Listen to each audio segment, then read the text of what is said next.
नमस्कार, खमा घणी सा सगळारो घणो घणो स्वागत। डीडी राजस्थान और राष्ट्रीय ऊँट अनुसंधान केंद्र बीकानेर री या खास प्रस्तुति ई साझी प्रस्तुति मरूरो गौरव ऊँट माए।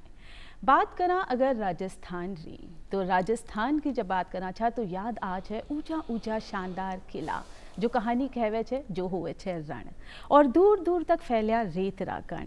और ये रण और कण रे बीच में जो एक और तस्वीर उभरे छे वा छे ऊँट री। रेगिस्तान रो जहाज ऊँट और ऊँट री जब बात करा तो ऊँट एक अशु प्राणी है जो राजस्थान की रेगिस्तान री भूमि जो है ई के लिए इको शरीर पूरी तरह से ढलेड़ो है। यो परिवहन के भी काम आ है, यो रोजगार को भी साधन है और कह सका छा कि राजस्थान वासियारो एक खास साथी है यो ऊँट। तो आज ऊँट पे खास चर्चा कराला और आज जो चर्चा को विषय होलो वो होलो ऊँटा में परजीवी रोग और वहाँ को निदान। और ई विषय माथे चर्चा खातर वहाँ की साथ है आज वहाँ का मेहमान डॉक्टर समर कुमार घोरोई जी। आप छे प्रधान वैज्ञानिक राष्ट्रीय ऊष्ट अनुसंधान केंद्र बीकानेर। नमस्कार सर, बहुत बहुत स्वागत। सबसे पहली तो बात करा ऊँट की। जैसे कि सबको पता है कि राजस्थान ऐसे प्रदेश में है, इसमें बहुत सारे पशुओं का संसाधन है। इसमें से कैमेल भी एक पशु है जो कि हमारे पश्चिमी राजस्थान में विराज करते हैं। ये एक अनूठा मतलब देश है जहाँ पे mix type of animal species रहता है। यहाँ पे ये बहुत ही, जैसे आपने बताया कि शुरुआत में कि बहुत महत्वपूर्ण भूमिका निभाते हैं। ये एक बहुउद्यमी पशु है, ये संरचनात्मक बहुत ही कठोर पशु है जो कि बहुत सारे काम में ये हम लोगों को इकोनॉमी में आर्थिक सुविधा देने के लिए परिचित है। हम लोग इससे बहुत सारे काम लेते हैं। सबको पता है कि हम लोगों को जो इंदिरा गांधी कैनेल का यहाँ पे शुरुआत हुआ था राजस्थान का पश्चिमी देशों में, उस टाइम कोई भी साधन नहीं था, जबकि हमारे ऊँट ही एकमात्र पशु थे कि जिससे वो बहुत सारे काम में जुड़ा था। इससे हम लोग को साधन मिला था। अभी की उस हालत में ऐसे हो रहा है कि इसमें से उनका कॉम्पिटिटर मैकेनिकल यांत्रिक प्रयोग होने के नाते इसका उपयोग हम लोग को सीमित हो गया, बहुत ही सीमित हो गया। फिर भी हम लोग उसको राज्य पशु होने का नाते उसको बहुत सारे हम लोग उससे काम लेना है, इस पशुधन को बचा के रखने के लिए रखना है। इसमें जैसे कि बहुत सारे एनिमल्स में, जैसे पशुओं में बीमारियां होता है, उसका बहुत घातक होता है। कुछ विषाणु जनित होता है, कुछ बैक्टीरिया जनित होता है, कुछ परजीवी का जनित होता है, कोई फफूंद जनित होता है। हम लोग आज उसको परजीवियों को जो रोगाणु होता है उसमें से हम लोग चर्चा करेंगे। बिल्कुल। तो वहाँ का दर्शकों ने बता दा कि आज जो चर्चा को विषय है वो है ऊँटा में परजीवी रोग और वहाँ को निदान। तो सबसे पहले जो जानना चाहता, मतलब जो बात आपसे करना चाहेंगे, परजीवी क्या होते हैं? जैसे कि परजीवी ऐसे एक जीव है, ये भी जीव होता है जो दूसरी जीवी पर बासा बांधते हैं, मतलब आश्रय लेते हैं, उससे पोषण लेते हैं, फिर भी उसका अंदर में उसका प्रजनन बढ़ाते हैं। आखिर में क्या होता है, जो मेजबान पशु था उसको हानि पहुंचाता है, लेकिन उसको पूरी तरह खत्म नहीं करता है। धीरे धीरे उसको कामयाब का काम करने का जो क्षमता है उसको खत्म कर देता है। यानी दूसरे जीवों पे जो पलने वाले जीव हैं, उसको और उसके शरीर का पोषण ले लेते हैं और उसको शरीर को धीरे धीरे खत्म कर देते हैं। परजीवियों की अगर बात करी तो उनकी मुख्य विशेषताएं क्या हैं? जैसे वो दूसरी पशुओं से, जिसपे मेजबान पशु से भोजन लेते हैं, हाँ जी, आश्रय लेते हैं, उसमें फिर प्रोडक्शन, रिप्रोडक्शन, उसको जनन संबंधी कार्य, जैसे सब मान लीजिए कि एक परजीवी अंदर में गया, उसको जनन प्रजनन शुरू होता है तो उसका नंबर बढ़ते रहता है। धीरे धीरे वो सारे पशु में उसको बड़ी तेजी से वे बढ़ते रहता है। हाँ जी। तो मुख्य विशेषता यही होती है परजीवियों की कि वो उसी, मतलब जिस जीव के शरीर में रह रहे हैं उसमें रह के अपने आप को उसके शरीर के अनुरूप ढालते हैं और बड़ी तेजी से उनका विकास होता है। जी। अगर बात करें परजीवियों की, उनके प्रकार की, जैसे हमने बात करी, तो उनके मुख्य प्रकार जो होंगे वो क्या होंगे? हाँ, जैसे उनका हम लोगों को बोलते हैं कि एक बाह्य परजीवी होता है, एक अंदर वाला परजीवी होता है। अंदर वाला परजीवी में उसमें भी कुछ पुकार होता है, कुछ हम लोग बोलते कृमि बोलते हैं, जो कि ना आंत में, पशुओं को आंत में सब होता रहता है। आंत में रहने वाला और एकल कोशियों परजीवी भी होता है, और खून में होने वाला भी परजीवी होता है। और बाह्यिक रूप में जो परजीवी होता है वो जैसे हम लोग देखते हैं कि चिच्चड़ होता है, कुछ माइट्स बोलते हैं, कुछ चिच्चड़ माइट्स, चाहे कुछ और फ्लाई का जो लार्वा होता है वो भी कभी कभार डिजीज बना देते हैं। ये तरीका है, जू टाइप का वो होता है, इस टाइप का चीज को हम लोग बाह्यिक परजीवी बोलते हैं। उसमें क्या है, दूसरे रोगाणु का उसमें संक्रमण वाहन का रूप में काम करते रहता है। चिच्चड़ जैसी चीज है वो दूसरी रोगों का कहाँ, मतलब जैसे बैक्टीरिया हो चाहे वायरस हो, उसको लेके वो संक्रमण करते रहता है। और जो खून वाले जो होते हैं, खून वाला जो परजीवी है ये बहुत ही खतरनाक होता है। चाहे ये खून में डिफरेंट टाइप्स में खून का है, हम लोग का एक परजीवी होता है जो कि हम लोग उसमें खून में रहने के लिए एक अगर कोई कैमन वुड में आए तो वो किसी, जैसे हम लोग बाह्यिक परजीवी बोला, मक्खी जैसे काटने से वो ज्यादा होता है। मक्खी का कुछ वैरायटीज होता है, हम लोग बोलते हैं टेवानस, हम लोग बोलते हैं कि स्टोमोक्सिस, हम लोग बोलते हैं लाइपेरोसिया। इस टाइप का मक्खी उसको वहन करके एक पशु से लेके दूसरी पशुओं में लेके जाता है। एक कहते ये जो मक्खी है लगातार उसका खून चूसते नहीं है, हम लोग खुद ही देखते हैं कि घर में जैसे मक्खी आता है उसी टाइप का एक छोटी सी मक्खी आता है, उसको हम लोग स्टोमोक्सिस बोलते हैं, स्टोमोक्सिस कैल्सिट्रेंस, ठीक है। उसमें वो खून चूसते हैं, उसमें अगर किसी पशु में जैसे खून में अगर वो कीड़ा है, प्रोटोजोआ हम लोग बोलते हैं, जो एकल कोशिका है उसको प्रोटोजोआ बोलते हैं, वो आते हो तो दूसरी पशु में जब काटते हैं तो उसमें संक्रमण का फैला देते हैं। इस टाइप का उसका प्रभाव पड़ते हैं, इस टाइप का उसका संचलन चलते रहता है, एक पशु से दूसरी पशु में संचलित चलते रहते हैं। तो इस तरीके से दो तरीके, बाह्य तरीका और खून में रह के वो फैलते हैं। जब फैलने की बात आती है तो परजीवियों से महामारियां यानी कि बहुत बड़ी बीमारियां भी फैलती हैं। तो महामारी जो संबंधी कारक हैं उनके बारे में थोड़ा इसमें जैसे पशु का जैसे महामारी होता है, कभी भी जैसे परजीवी किसी उसका मेजबान पे आया, वो कभी नहीं चाहता है कि उसका एकदम खत्म हो जाए, वो धीरे धीरे उसका पोषण लेते हैं, उससे आश्रय लेते हैं, जैसे मैंने पहले बोला। तो उसमें क्या है, उसमें एज पे डिपेंड करता है, आयु। अच्छा, बड़े जैसे पुराने वयस्क एजेड जो पशु है उसमें ये ज्यादातर बीमारियां का असर पड़ता है, धीरे धीरे उसमें नुकसान होता है, कार्य क्षमता घट जाता है इस टाइप में। फिर उसका पोषण, जो आदमी किसी पशुओं को लालन पालन करके उसमें आजीविका निभाता है, अगर उसका पशु कमजोर हो जाए तो उसका आमदनी घट जाता है, उसमें नुकसान हो जाता है, उसमें कोई काम में नहीं ले पाता है, तो इसलिए उसमें हानि होता है।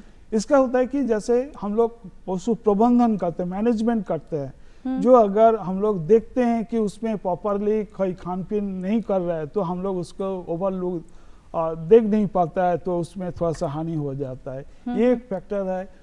तो इसके बाद आता है कि आपका जैसे एक झुंड में कोई पशु हो, सपोज हम लोग का जनरली क्या होता है, किसी चाची भाई के पास अगर एक का दुक्का कैमल हो, ऊंट हो, तो उसमें वो अलग अलग से उसको देखभाल कर सकते हैं। लेकिन जबकि उसको पास अगर बहुत सारे 200-250 का कैमल हो तो उसको उतना नजरदारी नहीं कर पाता है। इसमें क्या है, क्या मतलब इसमें क्या डिजीज फैलने का चांसेस ज्यादा हो जाता है।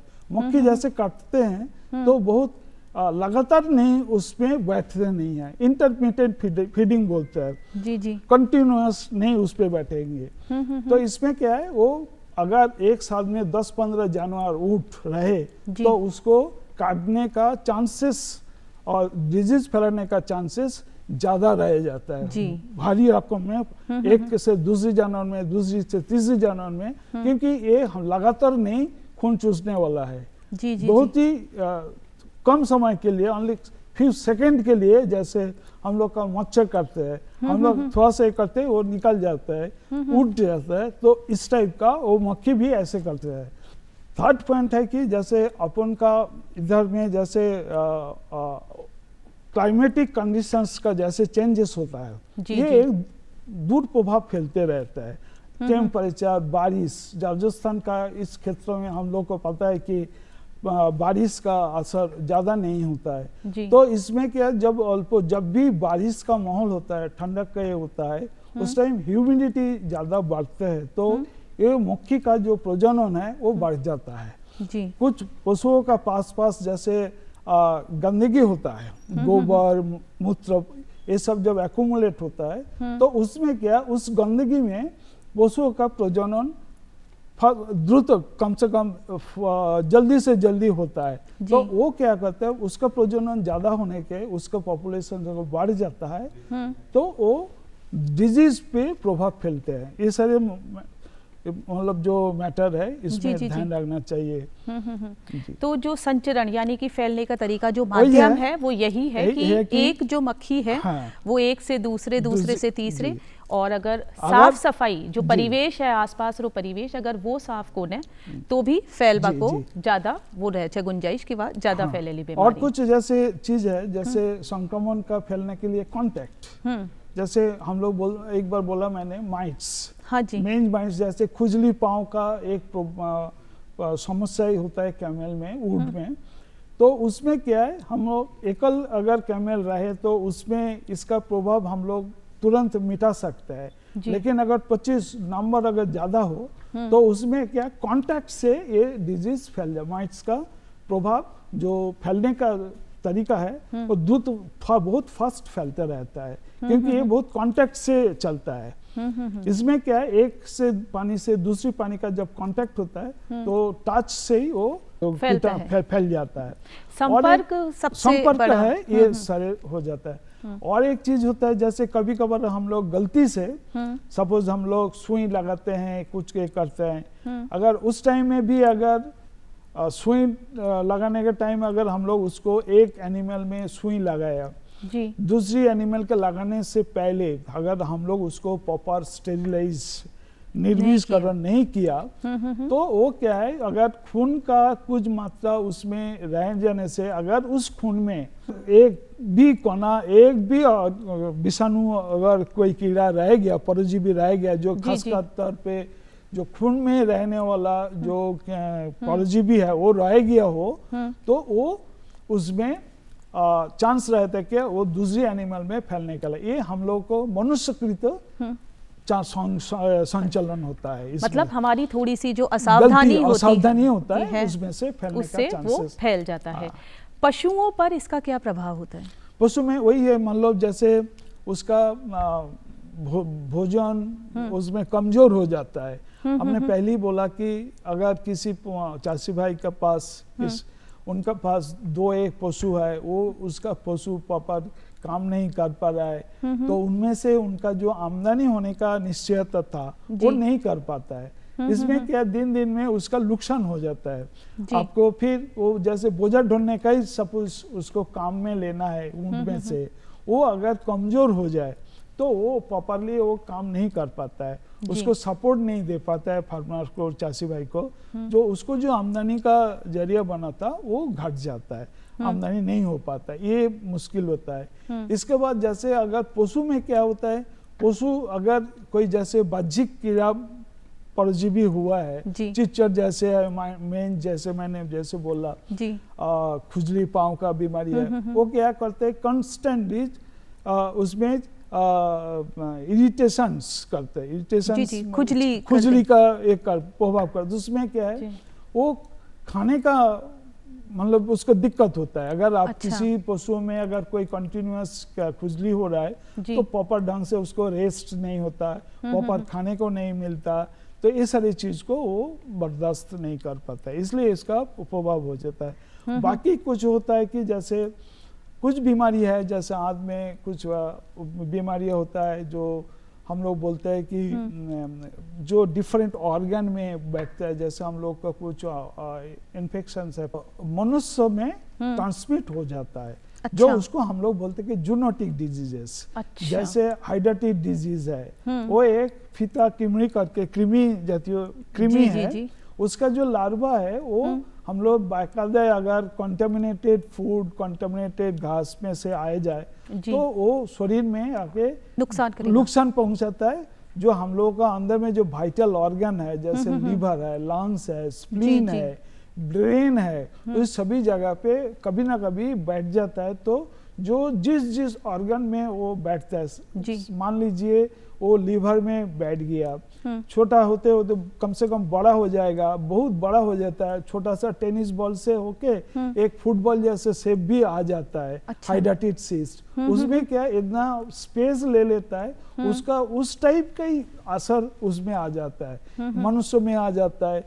जो उसका हमने ये जैसे हम लोग का कुत्ता जो ओरिजिनल जो परजीवी है, कुत्ता जो जंगली जानवर होता है उसमें होता है, लेकिन उसका जो सेकेंडरी स्टेज है, लार्वल स्टेज है, ये मनुष्यों में भी आता है, भेड़, बकरी, जो पशु, ऊंट में, इस सभी में आ जाता है। तो उसमें से एक हो जाता है।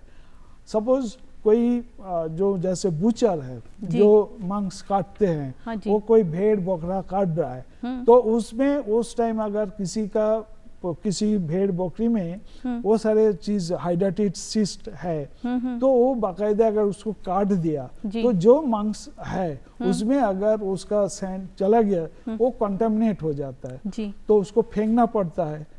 फेंकेंगे तो उसको इकोनॉमिक लॉस हो जाता है, बहुत सारे मांस को उसको डिस्कार्ड करना पड़ता है, कोई लेगा नहीं। किसी का मेरे सामने होगा तो मैं बोलूँगा कि उसको ना लेवे, खाना ये करे, तो डिस्कार्ड करना पड़ता है। ये सारी चीज़ का वो मांस अगर किसी ने अनकुक्ड होगा और सेमी कुक्ड प्रिपरेशंस अगर किसी ने ह्यूमन बीइंग ने खाया तो उसमें वो इन्फेक्शंस होने का बहुत चांस रह जाता है। यानी कि वो आपके शरीर के जो महत्वपूर्ण अंग हैं, मनुष्य के महत्वपूर्ण अंगों को भी नुकसान पहुंचाते हैं, और जिस जानवर में पनप रहे हैं उसके महत्वपूर्ण अंगों को भी नुकसान पहुंच जाते हैं। बात करें ऊँटों के प्रमुख परजीवी रोगों की, तो एक नाम आता है सुर्रा रोग। तो सबसे पहले तो यही जानेंगे कि सुर्रा रोग के कारक क्या हैं। हाँ, सुर्रा रोग एक जो जैसे मैंने एकल कोशीय परजीवी है, तो जिसको हम लोग प्रोटोजोआ बोलते हैं, ये ट्रिपनोसोमा इवन्सई का नाम से परिचित है। इसको हम लोग तिबर्सा भी बोलते हैं, इस बीमारी को तिबर्सा भी बोलते हैं। इस रोग में जो बहुत सारे एनिमल्स में जो हमारे पशु है, हमारे ऊंट का साथ साथ भेड़, बकरी, गाय, भैंस, कुत्ता, सभी में, सभी वार्म ब्लडेड एनिमल्स में ये होता रहता है, क्योंकि ये मक्खी काटने से ही होता है। मक्खी का वैरायटीज जैसे है, मक्खी इसकी वाहक है। हाँ, वाहक है, मतलब मक्खी के जरिए ये फैलता है। हाँ, जैसे मच्छर काटने से हम लोग को मलेरिया होता है, मलेरिया बीमारी होता है, इसमें भी ये मक्खी काटने से ये मलेरिया सुर्रा रोग होता रहता है। तो मक्खी के काटने से जो सुर्रा रोग फैल रहा है, अगर बात करें कि आपको जैसे पहचानना हो कि सुर्रा रोग के लक्षण क्या है, जैसे हम लोग को पता है कि मतलब इसमें एनिमल जैसे एक झुंड में एनिमल टोला में चल रहा है एनिमल्स, जिसमें ये बीमारी है उसको खान पीन में, पानी पीने का, खाने का